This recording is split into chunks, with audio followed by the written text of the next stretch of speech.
Okay. So, congratulations mga kapatid. Sagot natin tama yung mga katanungan kanina. Kung ano yung mga hindi tama sa mga two truths and one lie.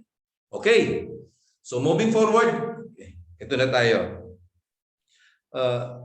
Hindi ba kapag gusto mong magkaroon ng ugnayan sa isang tao, gusto magkaroon ng relasyon, hindi ordinary relationship sa isang tao, kailangan mong makilala siya. Kailangan mong malaman ng background niya. Di ba? Kailangan mong maintindihan kung siya nanggagaling, ang nakalipas niya. Para sa ganon, maintindihan mo siya. Tayo, nag-asawa tayo, bago tayo nagpakasal, we decided to get married. Of course, there was a time that talagang nagkaalaman muna tayo. Hindi nung pwede nagkakilala tayo, kasal lang tayo bukas. Hindi magiging successful na pagsasama yon. Kaya sinasabi sa atin ng mga advisor natin, mga magulang natin, kilalanin mong mabuti, sabi niya. Dahil makakasama mo ng habang buhay yan, which is true. Ganon din, mga kapatid, na kapag gusto natin makipagrelasyon sa ibang tao. So kanino man, we should have to understand his background, to take time to know where the person is coming from. Okay. Importante yun. Para sa ganon, madali mo siyang makilala. Okay. So ngayon, pag-usapan natin. Sabi nga kanina, who am I? Sabi, who is Jesus Christ? Did we play the video? Okay.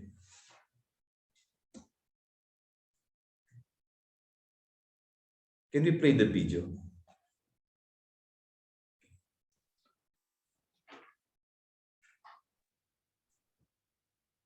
Yeah. Sorry, nakaligtan natin kanina. Who do you say I am? Son of God, I am. Human and divine, I am. Alpha and Omega, I am. Powerful, I am.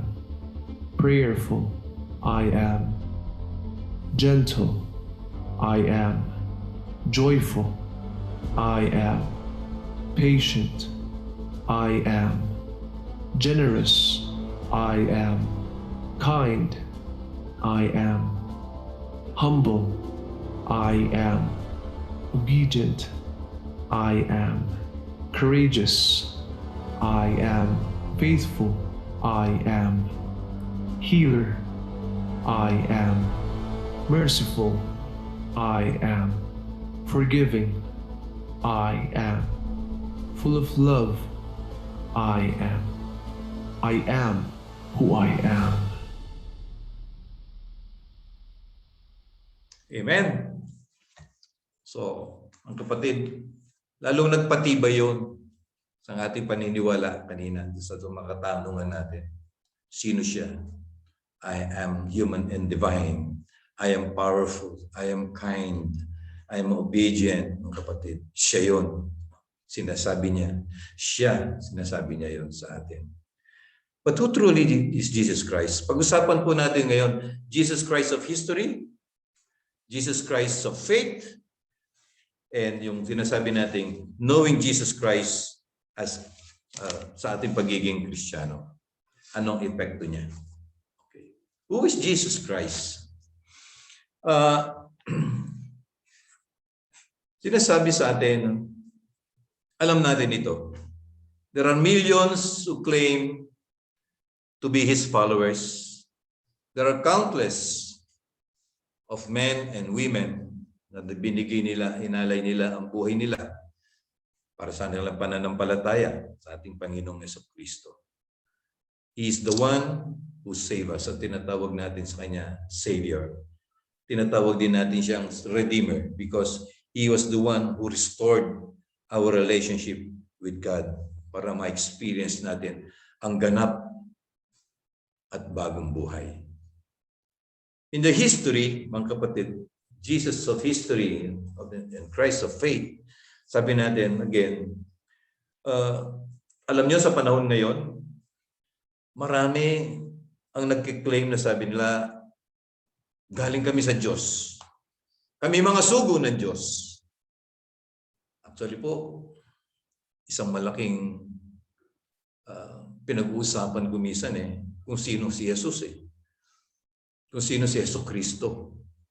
May mga kapatid tayong mga Kristiyano na nagpipreach, nagtayo ng simbahan, pero hindi nila kinikilala ang ating Panginoon bilang isang Diyos. Iba-iba ang kanilang paniniwala. Iba-iba ang pananaw nila, mga kapatid. Sabi ko nga kanina sa inyo, He came, but He was not accepted. He came, but He was rejected. Hanggang ngayon, pinagdidebatehan po yun, mga kapatid. And yet, ang nakakalungkot, ginagamit natin at ginagamit din nila ang salita ng Diyos, the Scripture. Okay? So, marami. Nakaka-confuse kung minsan. Pero isa lang ang kailangan natin paniwalaan. Kung yung sinabi niya, who I am. Sabi niya. So they claimed that they came from God. Okay? But the history will tell us, sino ba sa atin itong isang pagka-unique na to? Ng pagkasilang ni Jesus sa atin, sa mundo. Sino ba sa history ng buong panahon, the whole of mankind, in the history of the whole mankind, sino ba yung taong ipinanganak years before na siya ipanganak, na ipinahahayag na siya? Tawag doon in English, he is pre-announced. In Tagalog, siya naihahayag na bago pa man siya isilang. More than 100 years, 700 years before he was born in Bethlehem. Sinasabi na ng mga propeta noong unang panahon na darating siya, ang tawag sa kanya Emmanuel. Emmanuel, God with us, the Messiah. Kaya ako nakikita ko, lagi kong tinitignan palagi yung mga prophecy ni Isaiah. Kaya nga po si Isaiah, siya yung nagsabi na, yes, the Messiah will come. He will save the people of God. He will be Emmanuel, God with us. 700 years bago ipinanganak ang Panginoon. Kaya nga po tawag kay Isaiah sa Advent prophet. Kasi alam natin, ibig sabihin ng Advent. Pag nasa Advent season tayo, pa-Christmas na yun. Because Advent means the coming. Si Isaiah, gano'n siya. He always prophesied. He prophesied the coming of a Savior. So,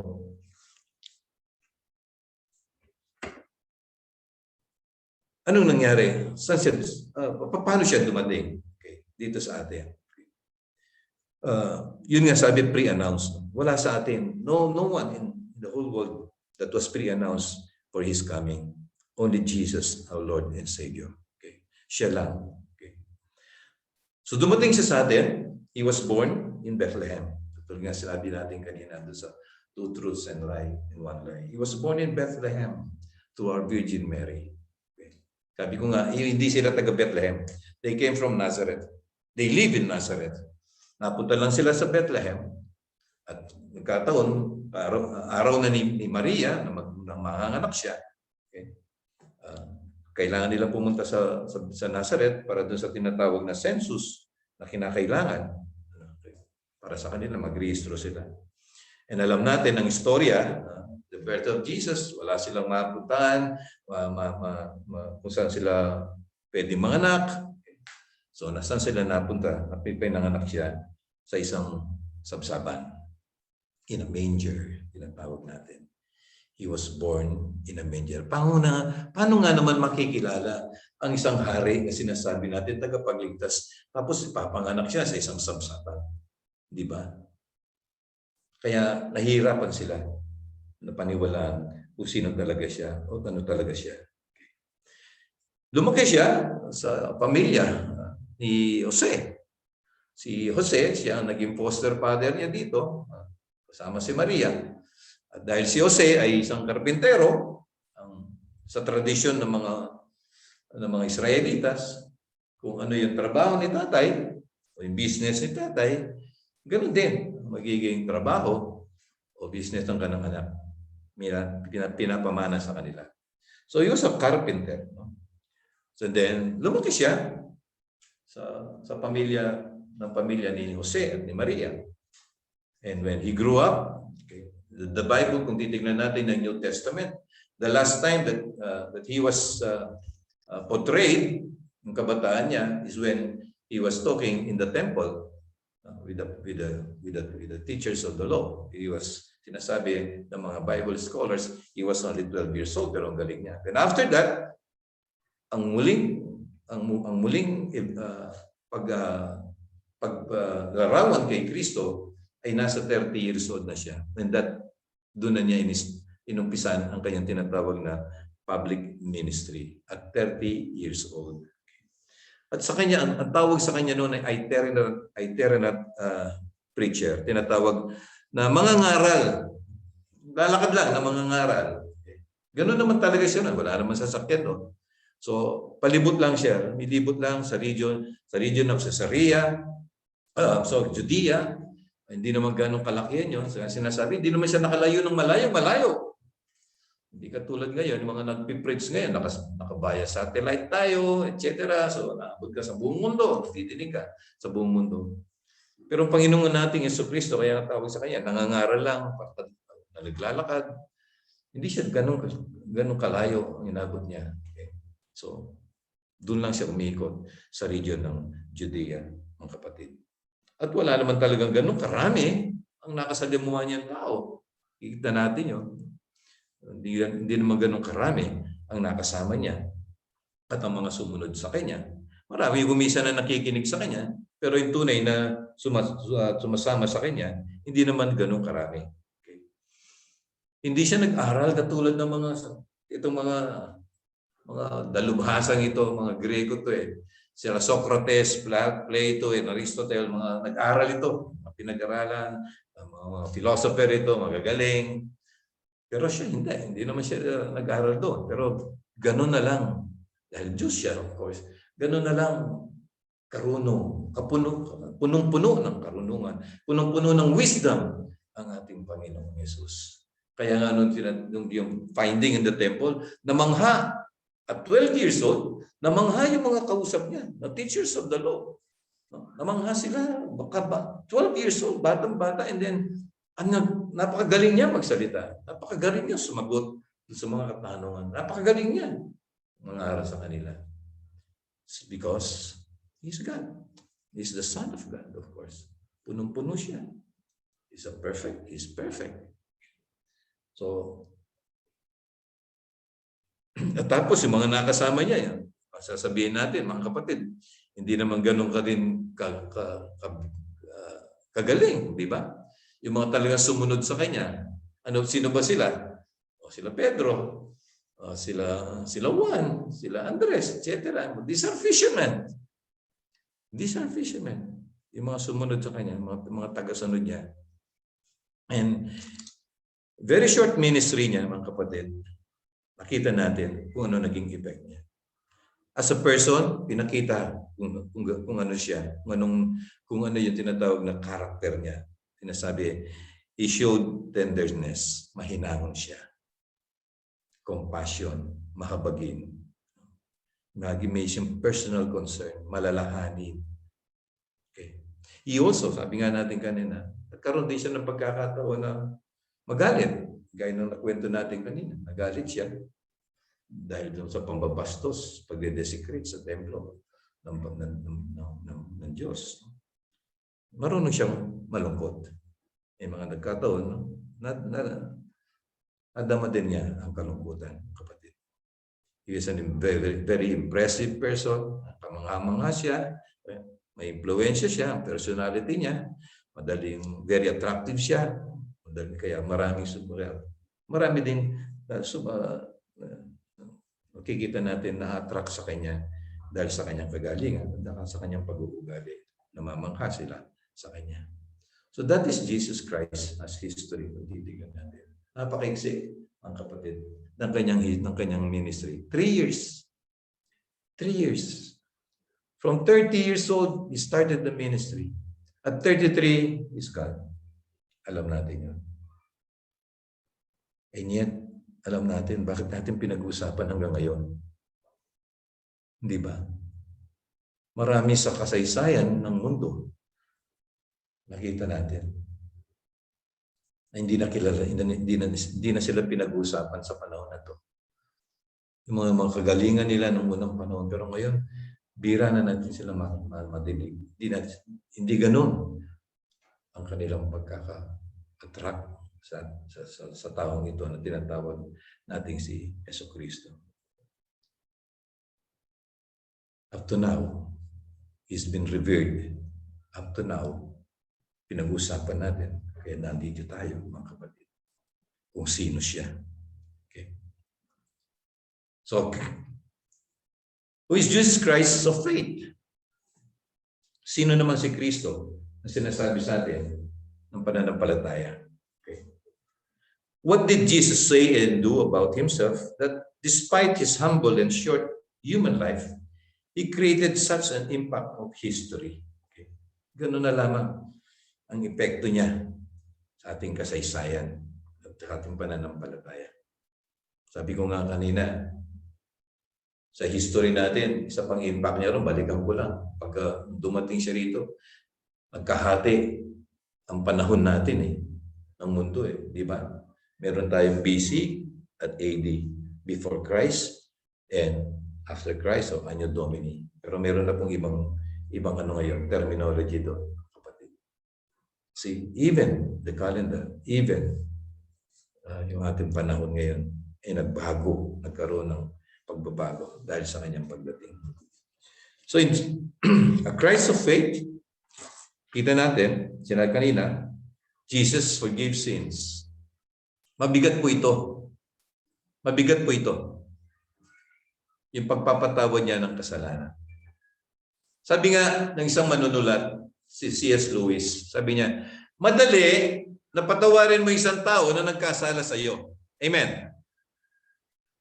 Ang isang tao na nagkasala sa iyo hingi ng tawad at patatawarin mo. Paano yung isang tao hindi naman nagkasala sa iyo tapos sasabihin mo sa iyo, pinapatawad ko ng kasalanan mo? Parang sa mata ng tao, mahirap yun. Hindi ka tanggap-tanggap. Hindi po ba? Hindi mo pwedeng sabihin sa taong wala naman siyang kasalanan sa iyo, wala naman siyang ginawa sa iyo, pero sasabihin mo sa kanya, Brad, pinatatawad na kita. Sasagutin kanya, bakit mo ako pinatatawad? Ano bang kasalanan ko sa iyo? Ano bang ginawa ko sa iyo? Hindi po ba? Mukhang it doesn't make sense. Sabi nga. Kaya nga, meron nangyari dito. Kung babasahin natin yung the Gospel of Mark 2, chapter 2, 5, 7. Mamaya, basahin nyo. Ang nangyari dito ay isang paralitiko na dinala sa ating Panginoon. Okay.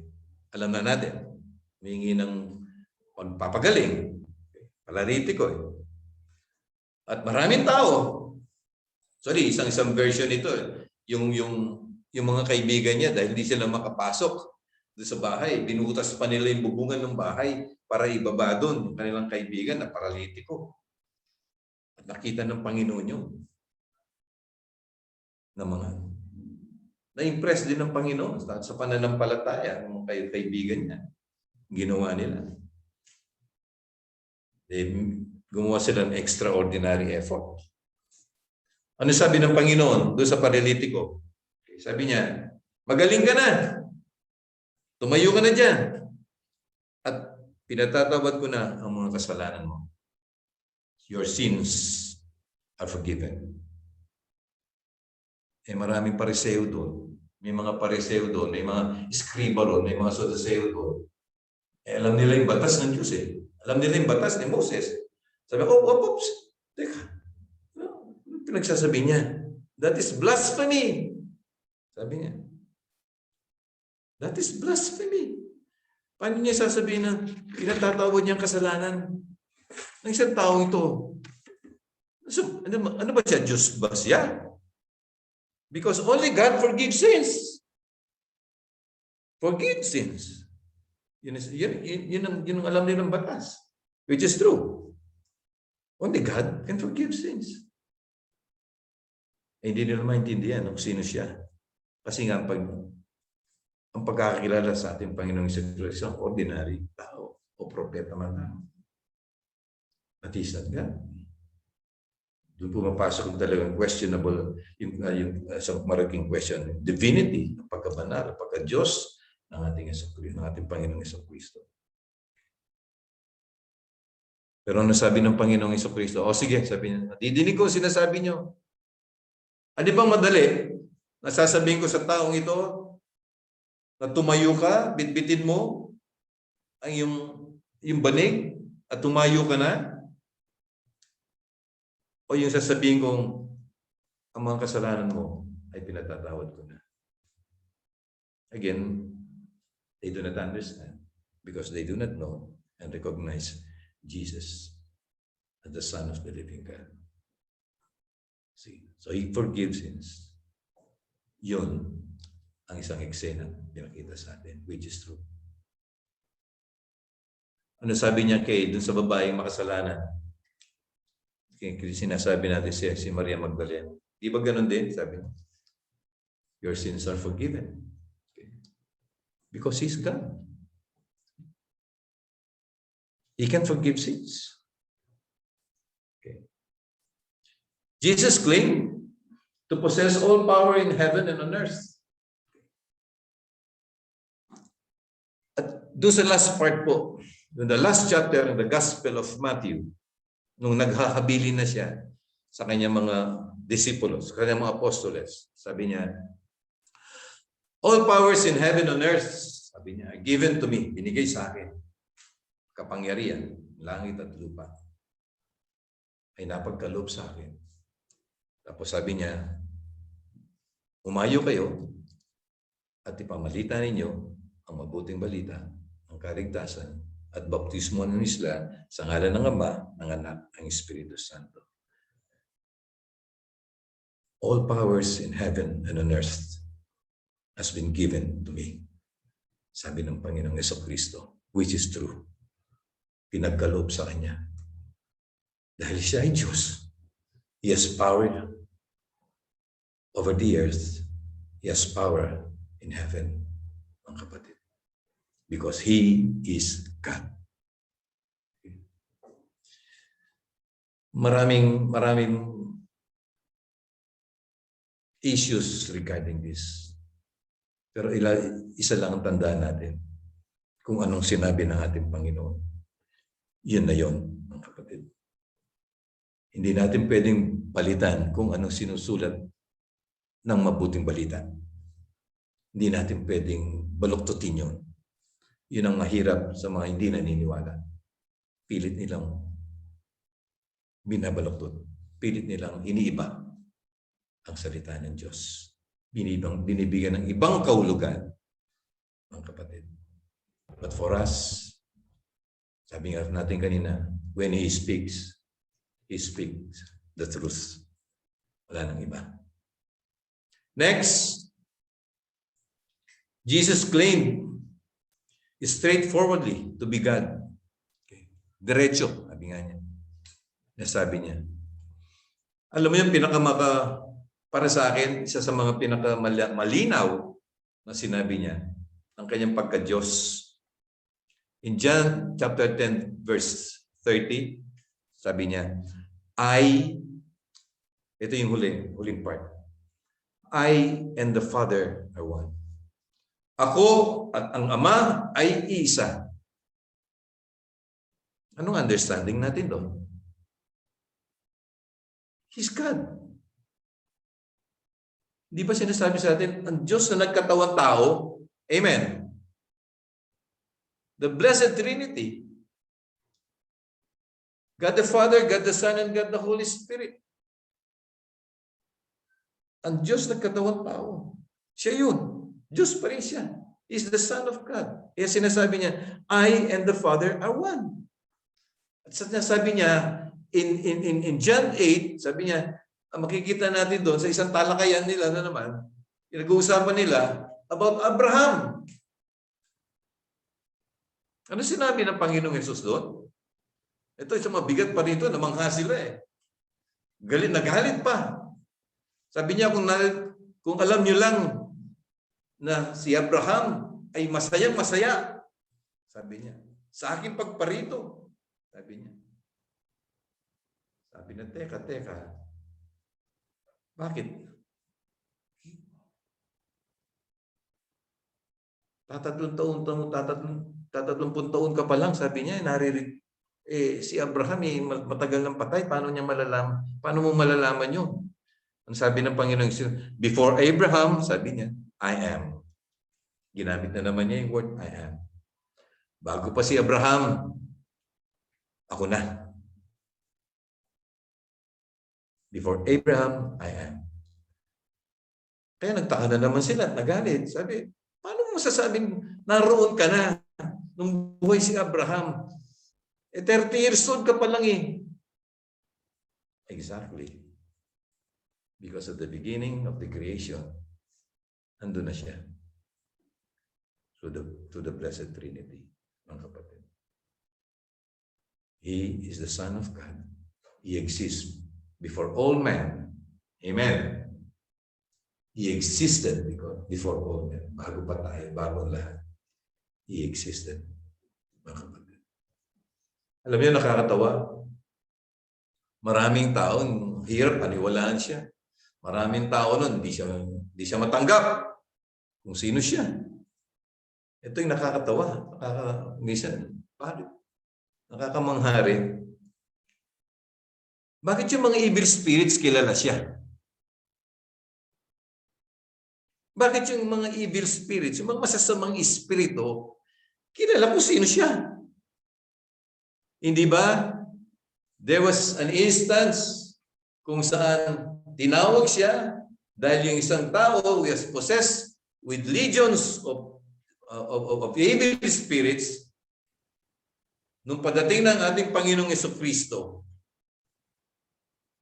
para pagtabuyan yung mga masamang espiritu doon sa taong yon, nagsalita yung taong yun sa pamamagitan, nagsalita yung mga evil spirits sa pamamagitan ng tao yon. Anong sabi nila? Anong sabi?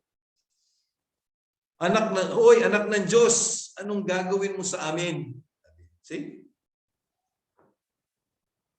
Even the evil spirits recognize him as the Son of God. Son of the living God. Kaya sabi na,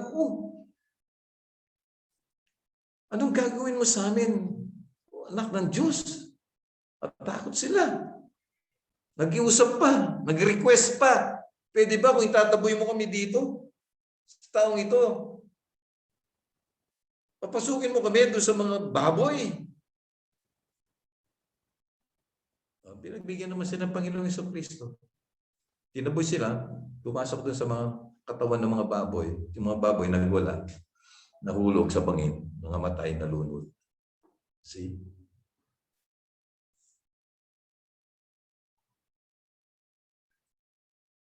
Even these evil spirits, maraming tagpo. Si Tomas, piyesta ni Santo Tomas ngayon. Si Tomas, di ba mahirap? Hindi siya unang naniwala na nabuhay ang ating Panginoong Jesucristo dahil nung unang magpakita ang Panginoong Jesucristo pagkatapos niyang mabuhay, wala si Tomas, absent siya doon sa upper room. And then when Thomas came, sabi ni Pedro sa kanila at yung mga kasama niya, "Hoy, Tomas! The Lord has risen. Buhay na muli. Dumating siya rito." Sabi, dumating siya, bumisita siya dito. Pinuntahan niya tayo. Wala ka. Ano sabi ni Tomas? Peter, he's dead. We saw him hanging on the cross. He's dead.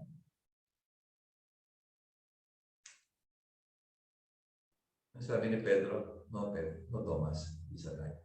The Lord has risen. Just like what he said. Gaya ng sinabi niya, on the third day, he will rise again. And it happened. Still, Thomas was hesitant, unbelieving. Kaya tawag sa kanya, kambal eh. Dami siyang utang. Kambal ang utang. Madami daw. Hindi mo sa tawag siya kambal kasi lagi siyang may second thought, may kakambal na ibang na kaisipan. So ano nangyari? Pagpakita uli ang ating Panginoon sa kanila, this time nandun si Tomas. And when Thomas see our Lord Jesus Christ, anong ginawa niya? Lumuhod siya sa harapan ng ating Panginoon. And he declared, "My Lord and my God." My Lord and my God. Doon niya nakita, inamin, naniwala. Buhay siya. And He is our Lord and our God.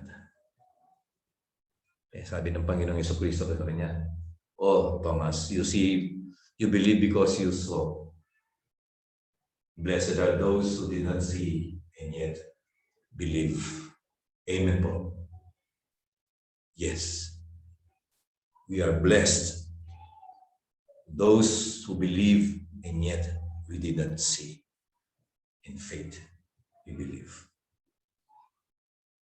But again, ito yung isang part na kung minsan sabi ko, dapat ba bang pag-uusapan natin ito? Yes, siguro. Para malinaw lang tayo. Kasi yun nga, marami ang nagsasabi na hindi totoo, na si Diyos. Nagpanggap lang siya, etc. Impostor. Tawag sa kanya. Sira, ulo. My brothers and sisters, dito siguro natin dapat tanggapin sa puso natin. Simple lang naman po eh. Isang libro dito eh. Nabanggit kong pangalan kanina kay C.S. Lewis. Is he liar? Is a lunatic or Lord? Kasi sabi niya, Jesus claims to be God. Might be false or true. Jesus have lied. Kung nagsinungaling siya, ang kapatid, lahat ng nakasulat diyan sa New Testament, purahin na natin. Huwag na natin basahin. Palagay ko kahit na simbahan natin, hindi na gagamitin yun. Because everything in the New Testament is the life of Jesus Christ. The words of Jesus Christ. The four Gospels tells us who Jesus Christ is. Lahat sila nagkamali. Lahat sila nag-imbento. Lahat sila nagsinungaling. Lahat sila gumawa ng kwento lang. Kung sino si Jesus. Yung apat, pinagkaisahan nila yon. Unbelievable. Hindi yun, mga kapatid. Hindi yun. Sabi nga natin, if he is a liar or lunatic, bakit natin siya pinag-usapan ngayon? Bakit natin siya pinag-usapan ngayon? Bakit hanggang ngayon, sabi nga kanina, billion, hindi lang billion na tao sa buong mundo. Kinikilala siya, sinasamba siya, minamahal siya, nananalangin sa Kanya, katulad natin. He is Lord and God. Jesus is Lord and God. Sabi nga nung isang nagsalita, sabi niya, napakaiksi rin ang sinabi niya. Isa lang naman ang dapat natin tandaan.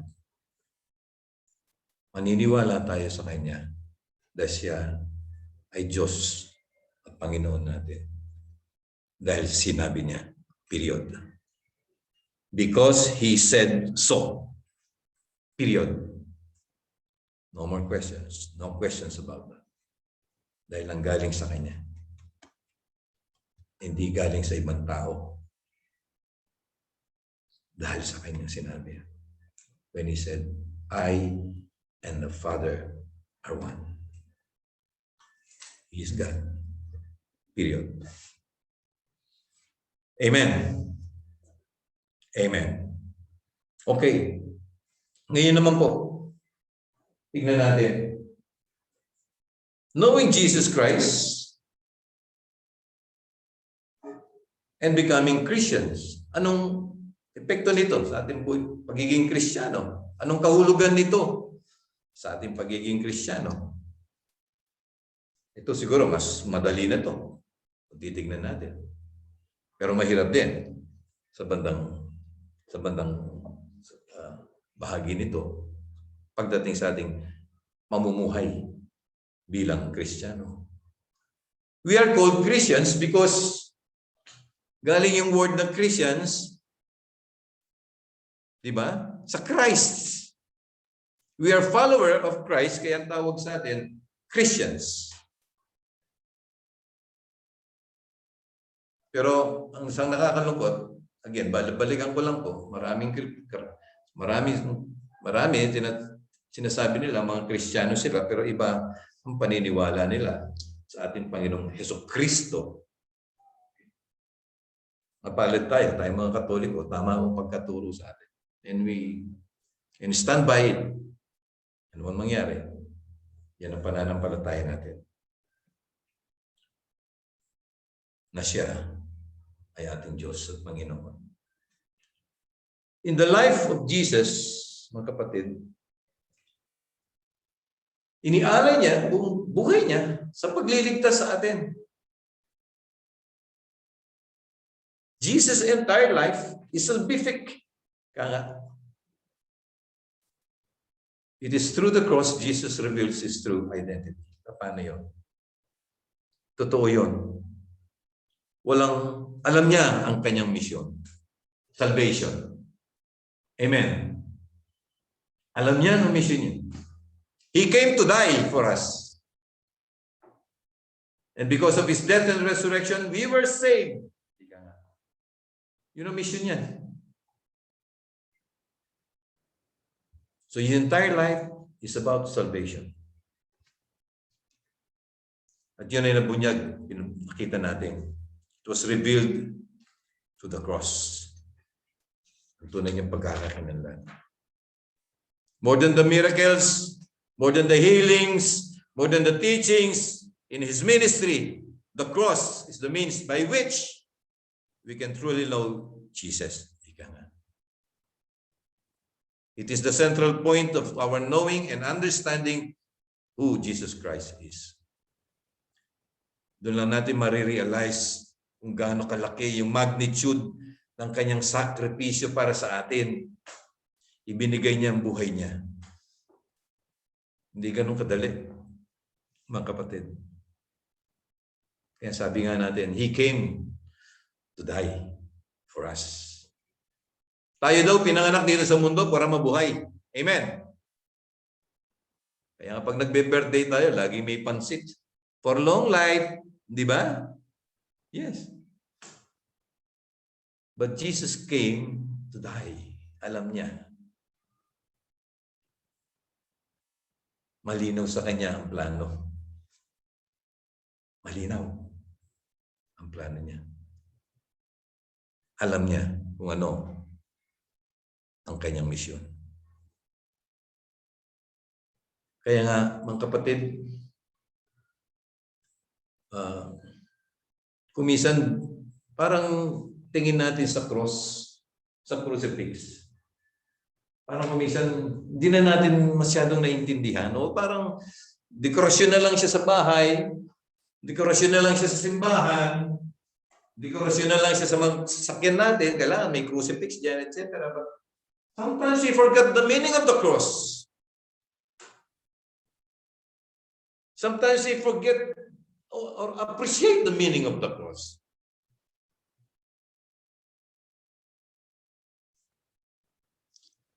It is about the life, the Son of God, brothers and sisters. It is about the suffering and death of our Lord Jesus Christ on the cross. Para ikaw, ako, tayong lahat magkaroon ng katubusan, kaligtasan. Sabi ko nga, minsan, Kapampangan po ito. With your indulgence, mga kapatid kong Tagalog. Anyway, gusto ko lang banggitin sa Kapampangan. We never realize it, kung gaano kahalaga ang cross na yan, crucifix na yan. Jesus hanging on the cross, ang kahulugan na yan. Sabi ko nga, kamaltamon eh. Amen? Can we say that? Pwede pa natin sabihin yun? Kamaltamon eh.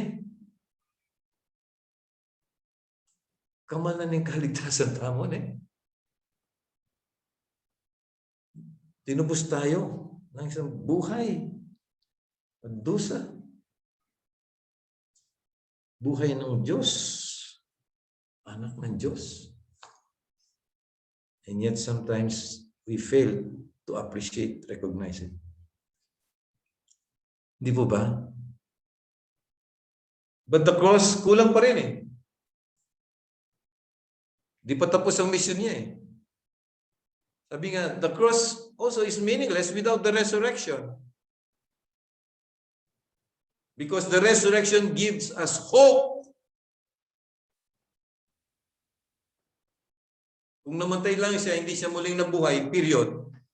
Wala rin eh, kulang pa rin. Kaya muli siyang nabuhay. At lagi niya sinasabi yun, and the third day, He will rise again. Ang kanyang muling pagkabuhay ay buhay natin yon para sa walang hanggan. His resurrection is our hope to inherit the kingdom of God. Mga kapatid. It is the resurrection. It is our hope to inherit the kingdom of God. Para makauwi tayo sa kaharian ng Diyos. For us to have tinatawag nating eternal life. Amen.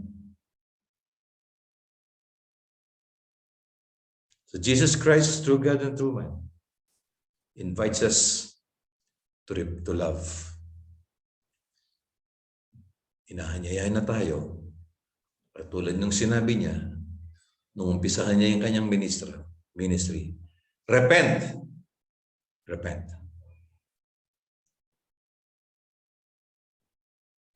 During the Last Supper, pinagbili niya sa kanyang mga alagad, love one another. Forgive and celebrate. And be confident that our Lord Jesus Christ is involved in our daily struggles. Kasama natin siya, mga kapatid. When we truly know Jesus, when we take Him as our Lord and God, when we develop personal relationship with Him, then we become truly Christians.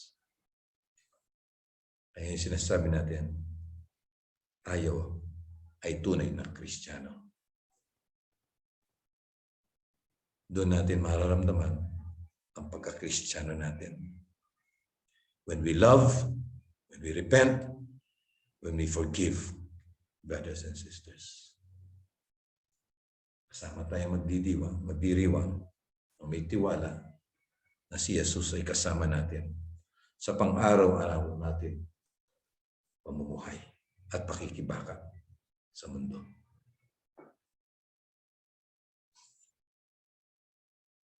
Saint John Paul II wrote this. Okay. Siguro basahin natin, sabay-sabay tayo, pag nilayan natin. Napakaganda niya. Bago tayo magtapos. Sabi niya, let us read it, brothers and sisters. It is Jesus that you seek when you dream of happiness, kapag ikaw ay nangaharap ng kasiyahan. He is waiting for you when nothing else you find satisfies you. He is the beauty to which you are so attracted. It is He who provoked you, nag-uudyok sa iyo, with a thirst for fullness that will not let you settle for compromise. Madalas tayong nakikipag-compromise kung kani-kanino. Ino-compromise natin ang buhay natin na sinasagip ng ating Panginoon. It is He who urged you to shed the mask of a false life. Siya ang nagmumungkahi sa atin, tanggalin natin ang mga plastikan natin sa buhay. It is He who reads in your heart your most genuine choices. Siya yun. Alam natin, because sabi nga natin, God read the hearts of men. Alam niya ang dinalaman ng ating mga kalooban. At alam niya kung ano yung magaganda ang ating mga kahilingan. The choices that others try to stifle. At ang mga bagay nito na magaganda ay siyang mga sinisira ng ibang tao. So let us stay with Jesus. What does it mean to be a Christian? Some people say Christianity is just a religious system. Isang relihiyong sistema lang yan. A mere moral or social humanitarian system. Noong una, sinasabi ng mga hindi naniniwala sa ating Panginoon, yung mga tinatawag nating mga atheist, no? Sa bansa, sabi nila, it is an opium. It is an opium para takasan ang katotohanan ng mundo. But the truth is that Christianity is a relationship initiated by God out of His mercy and love for us. To be a Christian means having a loving, personal relationship with Jesus Christ. Dahil tayo kanyang mga followers, we become a new creation by taking the new nature, pagbabago. Hanggat hindi tayo nagbabago, hindi tayo magkakaroon ng malalim na relasyon sa ating Panginoon. Hanggang salita lang tayo, ang kapatid. Kailangan makita yon sa pamumuhay natin bilang mga Kristiyano. Maraming Kristiyano hindi nabubuhay na ang kanilang pagiging, hindi nila sinasabuhay ang kanilang pagiging Kristiyano. Amen. Marami. Kaya nga, si Mahatma Gandhi, national hero ng India, alam niya, nabasa niya ang buhay ni Kristo. Ang buhay na magiging Kristiyano. Maganda. He is not a Christian. I think he's a Hindu. Pero ano sabi niya? I like Christianity. Maganda. Kasi nagbasa niya eh. I like Christianity, sabi niya. But I do not like Christians. Kasi ang nananakop sa kanila mga Kristiyano. Ang mga nag-o-oppress sa kanila mga Kristiyano. Tayo rin. We call ourselves Christians, but we oppress people. Hindi natin isinasabuhay ang katuruan ng ating Panginoong Kristo, ang ating pagiging Kristiyano.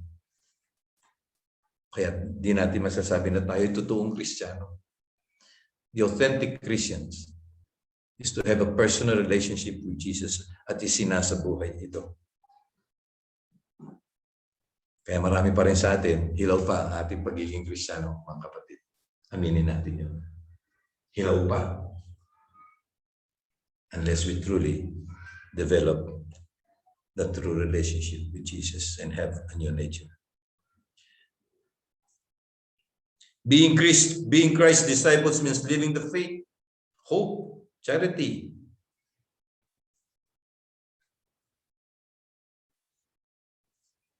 and love.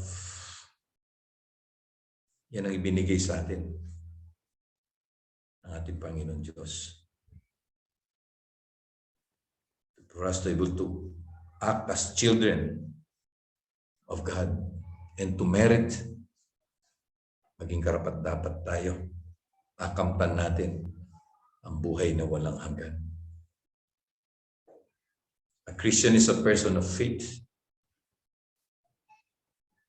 Pagtanggap niya, commitment niya sa buhay Kristiyano sa pamamagitan ng mga salita ng Diyos, ng ating Panginoong Jesucristo. A Christian is one who truly and freely, boldly expresses his faith to other people, that they may also be brought further in faith. Ito yung isang problema natin. Ewan ko, tayo lang Katoliko.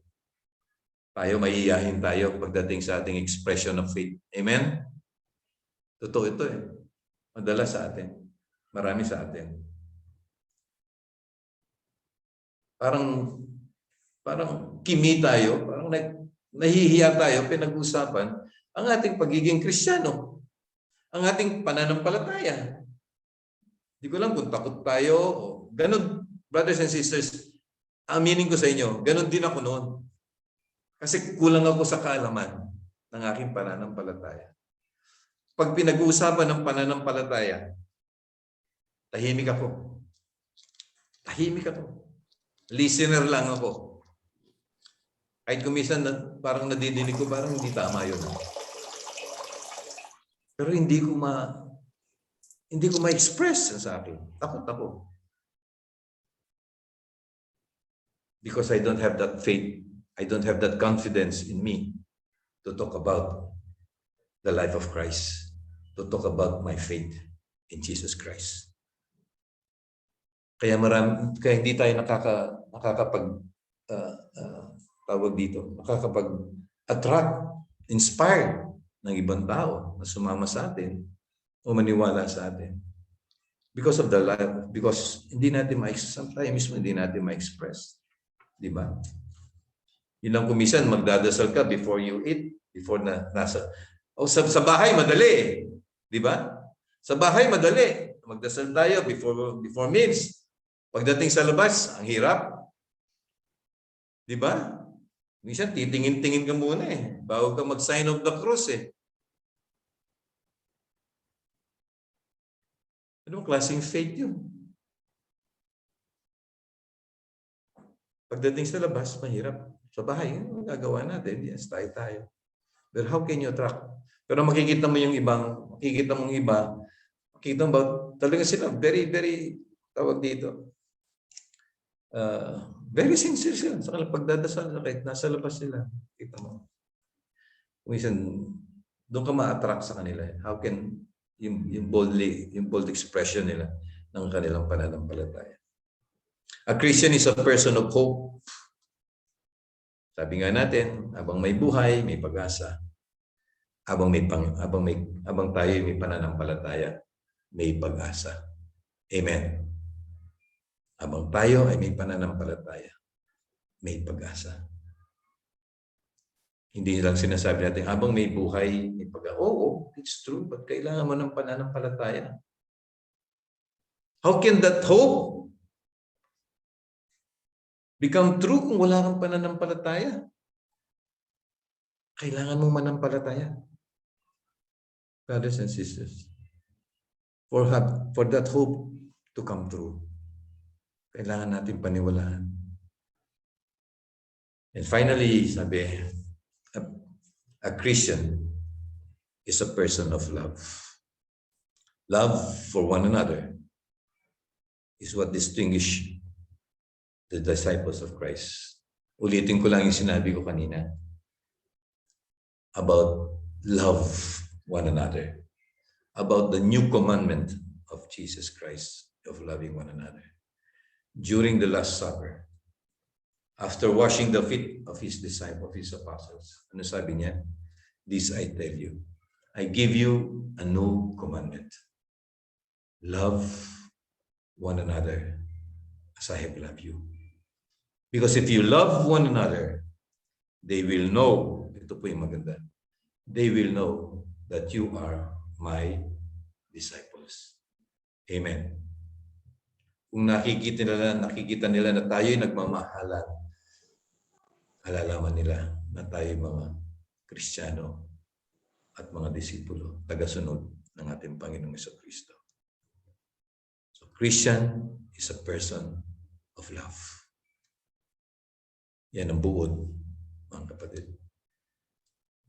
Pagmamahal pa rin, pag-ibig pa rin. The Lord knows those who are His. He's waiting for us to embrace Him with all our hearts.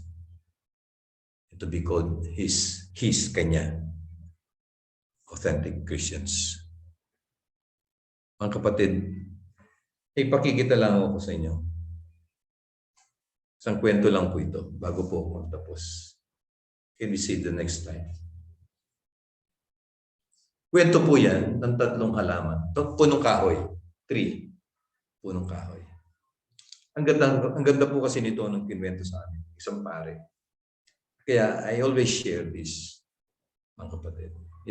Meron po siyang napakagandang moral lesson sa atin. O katanungan din. Merong 3 halaman. Nung maliliit sila, nagkatanungan daw sila.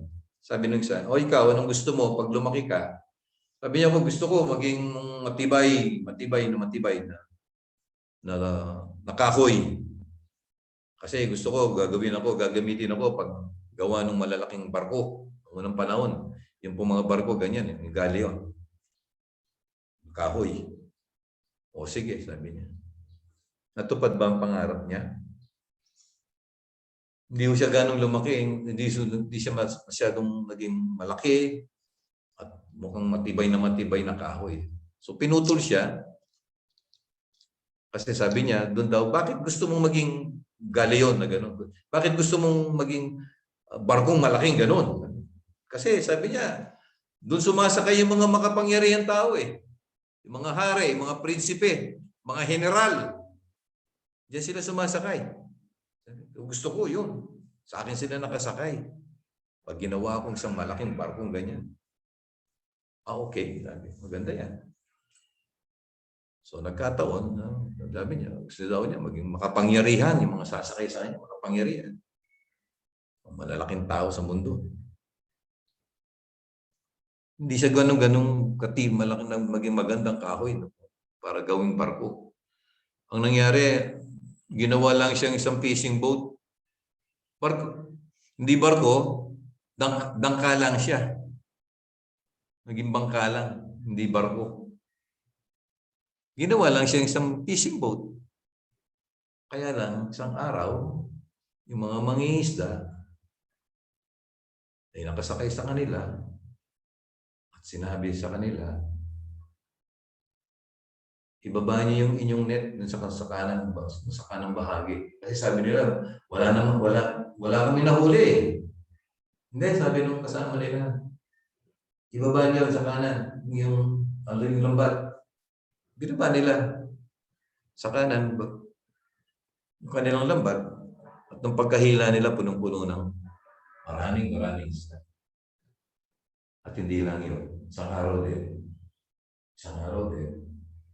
nakasakay din sila doon sa bangkang yun. Biglang bumagyo, malakas na hangin, malalaking araw. May kasama din sila, natutulog nga eh. Ginising nga nila eh. Hoy! Gising! Sabi sa kanya, hindi mo nakikita? Malapit na tayo madulog dito. Hindi mo na lakas ng hangin, bagyo. Tumayo siya at sinabi niya sa hangin, sa bagyo, sa alon. Tigil. Be still. Umubaka. And the strong winds And the big waves tumigil. Anong kapangyarihan meron siya? Hindi nga siya naging barkong malaki para sumakay sa kanyang mga pangyarihan sa mundo. Pero isang taong makapangyarihan sa buong mundo ang sumakay sa kanya. Amen. Yung pangalawa, sabi niya, next, yung pangalawa, sabi niya, o ikaw, anong gusto mo? Gusto ko pag ako, yung mataas, para pag tinitingnan ako, nakikita nilang langit. Naalala nila ang Diyos. Kikita nila may langit. May kaligtasan. May Diyos. Hindi rin ganong lumaki. Yan, no? Hindi rin ganong lumaki. Pinutol lang siya nung isang farmer. Linagay lang sa tabi-tabi. Isang araw, yung mga sundalo ng Romano, kailangan nila ng kahoy, gagawa ng krus,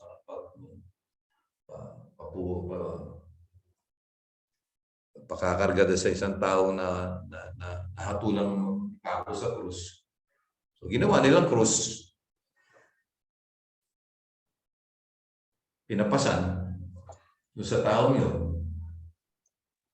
At pinako siya sa krus. Ayan siya.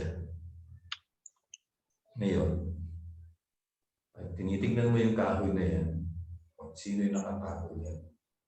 Sinong naalala mo? Ano nakikita mo? Ang Diyos. Anong biligtas sa iyo? Amen. Yung pangatlo, ito yun. Gusto niya, maging maganda rin yung balat niya. Bakit? Ayoko nang lumaking malaki. Gusto ko lang maganda yung balat ko, sabi niya. Bakit? Gusto ko gawin akong isang baul. Tawag nun, chest. Baul na paglalagyan ng mga maraming kayamanan. Jewels, mamamahaling kayamanan. Yan linalagay. Parang nanonood ka ng Pirates of the Caribbean. No? Makikita mo yung baul na yun. Puro alahas, puro kayamanan. Hindi rin siya naging magandang kahoy. Wala, tinapon lang siya. At nakita ng mga nag-aalaga ng tupa, kambing, baka, yung isang farmer, ginawa niyang lalagyan ng pagkain ng mga baka, pagkain ng kambing, pagkain ng tupa. Ayun. Tawag nga natin yan, sapsaban eh. Di ba? Ngunit isang araw, may pinanganak. Nawala siyang paglalagyan. Dinagay sa isang sapsaban. Sino bang pinaka-dakip? Sino bang pinaka-mahal na kayamanan na pinagkaloob sa atin ng Diyos? Is the most precious gift on the first Christmas day. Ay pinatong, ilinagay sa sapsaban na yan. We call it the manger. The moral of the story, brothers and sisters, makita niyo si Jesus lahat yun. Amen. Anong tingin? The moral of the stories is Jesus the most, sabi nga natin kanina, makapangyarihan, the most powerful being in your life. Pangalawa, when you see the cross, do you see God? Does it remind you of God? Does it remind you of heaven? And do you worship Him? When you see the manger, do you see the greatest gift of God to us? Pinakamahalagang kayamanan na ipinagkaloob sa atin ng Panginoon. The story of the three trees, ng 30 punong kahoy na yon. ay isang lesson sa atin. Nasasambahin lang natin ang pinakamakapangyarihang nilalang sa sanlibutan. Kilalanin lang natin ang pinakamayamang, pinakamahalagang regalo sa atin ng Diyos, ating Panginoong Jesucristo. At alalahanin natin kung gaano tayo kamahal ng Diyos sa pamagitan ng kanyang krus na siya naging daan ng ating kaligtasan. So brothers and sisters, pagkatapos po ng CLP natin ngayon, alam ko may mag-share after this. Bago siguro tayo matulog mamayang gabi, pag nilayan natin, let us ask this question. Sino ba ang Panginoong Jesucristo? Napag-usapan natin, who is Jesus Christ in the history? Who is Jesus Christ in our life of faith? Who is Jesus Christ sa ating pagiging Kristiyano? The fourth question is, sino ba si Jesucristo sa personal na buhay ko? Pag nilayan pa natin yun, at tayo lang po makakasagot. And for that, brothers and sisters, may God be praised and magandang hapon po. Maraming salamat po. God bless. Thank you po, bro. Thank you po. Thank you. Salamat Thank po. you, bro. God bless. Salamat. Thank you, Brad.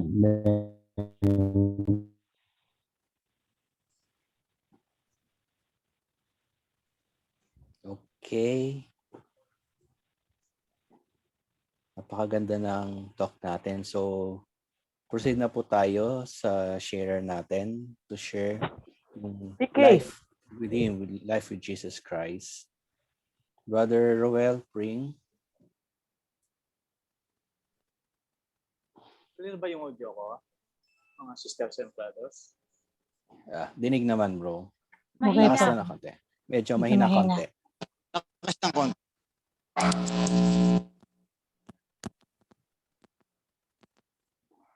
Yan. O yan, okay na? Yeah, okay na. Okay na, bro. Okay pa, bro. Okay mga kapatid, mapagpalang araw po sa inyong lahat. Who is Jesus Christ? Yan po ang topic natin ngayon.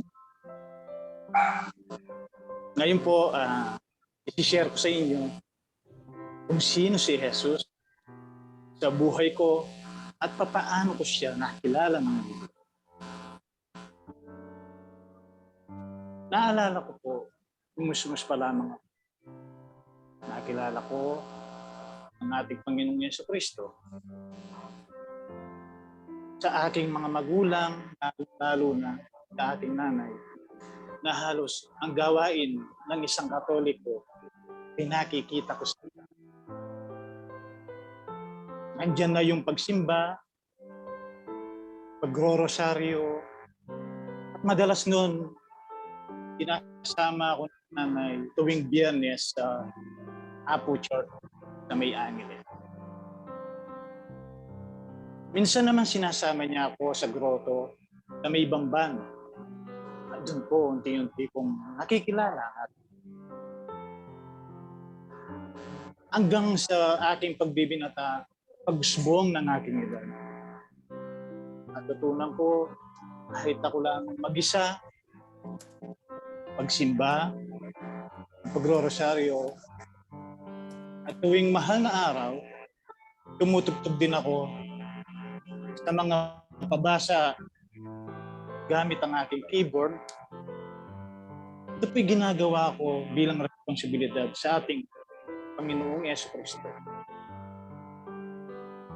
Nung nagkakilala po kami ni Sister White, hanggang sa pag-iisang dibdib po namin, marami ang natanggap namin mga blessings at marami rin po ang mga trials na dumating sa aming buhay. Sa ganitong sitwasyon, ang Panginoon ang una kong tinatawag. Hanggang po sa nakapasok kami sa Christian Life Program, kagaya nitong paklase natin. Lalo pang lumawak ang pagkilala ko sa ating Panginoong Yesu Cristo.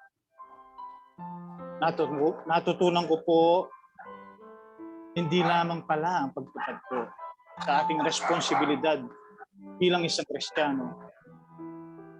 Kailangan ko din pala ang matibay na relasyon sa ating Panginoon.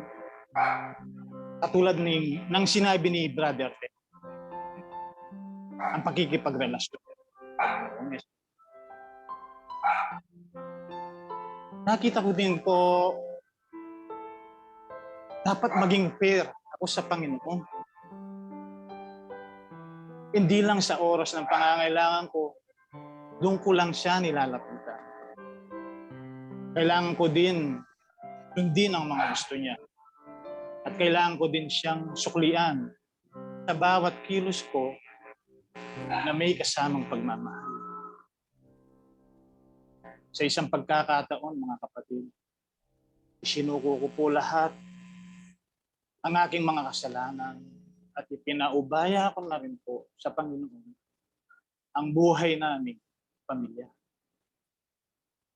Ngayon, siya na akong member dito sa Couples for Christ. Palago na ng palago ang ugnayan ko sa ating Panginoong Yesus. Ramdam ko po palagi, kasama ko siya saan man ako magpunta. Last year, sa birthday ni Sister White, isa sa regalo ni Sister Sarah, ang isang napakagandang Bible verse sticker. Ginusto ko pong idikit ito sa pader ng garahe namin para pagpasok sa gate, ito ang unang mapapansin at mababasa. Ito na rin po ang ginawa kong motto sa aking buhay, ang Bible verse na ito. Kailang lamang po, mga kapatid, nagkaroon po ako ng COVID. Almost 25 days po ako nag-quarantine.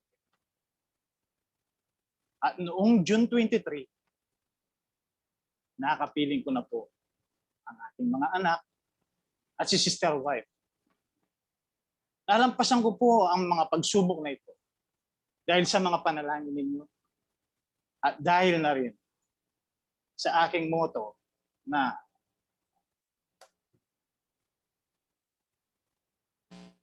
I can do all things through Christ who strengthens me.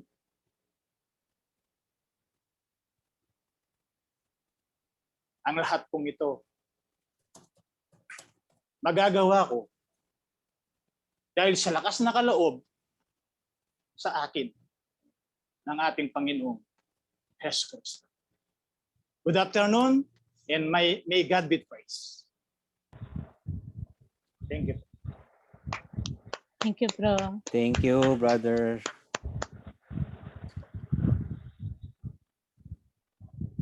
So truly, God really loves us, brothers and sisters. So very inspiring po yung talk kanina, then yung share po natin. And talagang mahal na mahal po tayo ng God through His only Son. Ibinigay niya po sa atin. And napakarami po nating natutunan kanina na sino ba talaga si Jesucristo sa buhay natin. And siguro each of us may experience po tayo na kung paano pinaramdam ng Panginoong Jesucristo yung kanyang pagmamahal sa ating sarili, sa ating pamilya. So, bali next po ngayon yung magpapatugtog po kami ng isang reflection song which is ito pong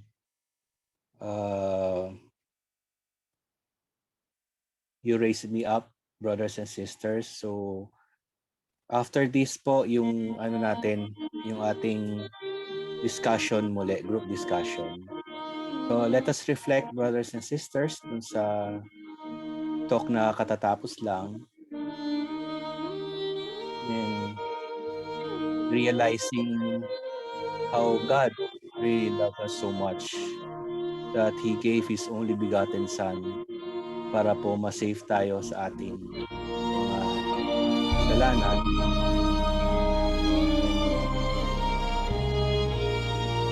Napakasarap pong isipin, brothers and sisters, na isang Panginoong Diyos na hindi tayo iwan. Every time po tayo madapa, lagi po siyang nandyan, itinatayo po tayo. So, sana, brothers and sisters, let us realize how God really loves us. Namnamin po natin itong reflection song sa puso po natin. Then I am still and wait here in the silence until you come and sit a while with me. You raise me up so I can stand on mountains. You raise me up to walk on stormy seas. I am strong when I am on your shoulders. You raise me up to more than I can be.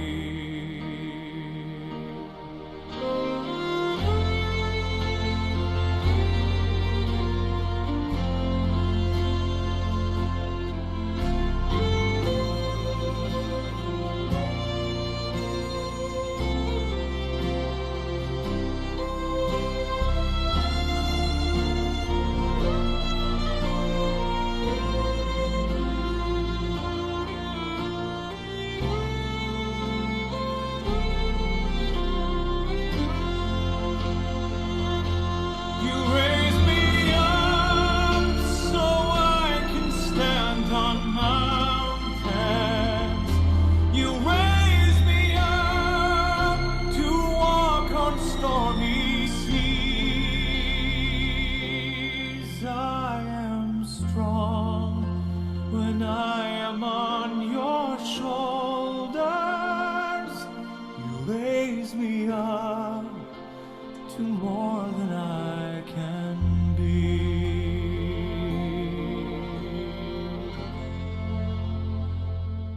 You raise me up so I can stand on mountains. You raise me up to walk on stormy seas. I am strong when I am on your shoulders. Raise me up to more than I can be. You raise me up so I can stand on mountains. You raise me up to walk on stormy seas. I am strong when I am on your shoulders. You raise me up to more than I can be.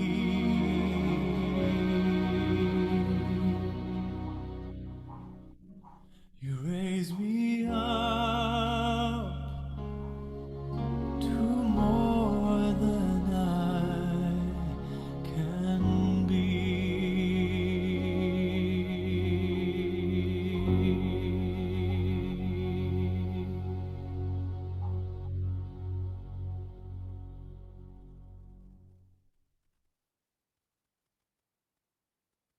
Okay. Yes, brothers and sisters, talagang Jesus really loves us so much. Napakaganda po ng song. He will always raise us up every time may mga problems po tayo.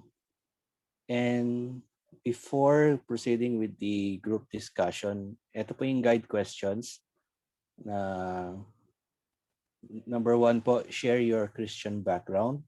So during the group discussion, ano ba yung background natin as a Christian? Gaano na ho ba siguro? Then discuss how you saw or thought of Jesus before po itong talk number 2. Paano ba yung pagkakilanlan natin kay Jesus Christ? Sino ho ba siya sa atin? And what new insights you have gotten through the talk. So after the talk po, which is napaka-insightful po, napakaganda, very inspiring po yung talk natin kanina on who is Jesus Christ and ano ba ang true meaning of a Christian. So yung mga napakinggan natin kanina, may ano ba yung nabago or yung bagong pagkakakilanlan natin kay Jesucristo. So this will be your guide questions, our dear participants, para po sa group discussion ninyo, which will be happening in a few seconds. Papasok na po kayo dun sa break-up room po natin. Okay, so Brother Vince and Sister Sarah, hintayin po kayo dun sa breakout room for your talk number 2, Who is Jesus Christ? Group discussion. Okay, so see you po uli later after the group discussion po ninyo.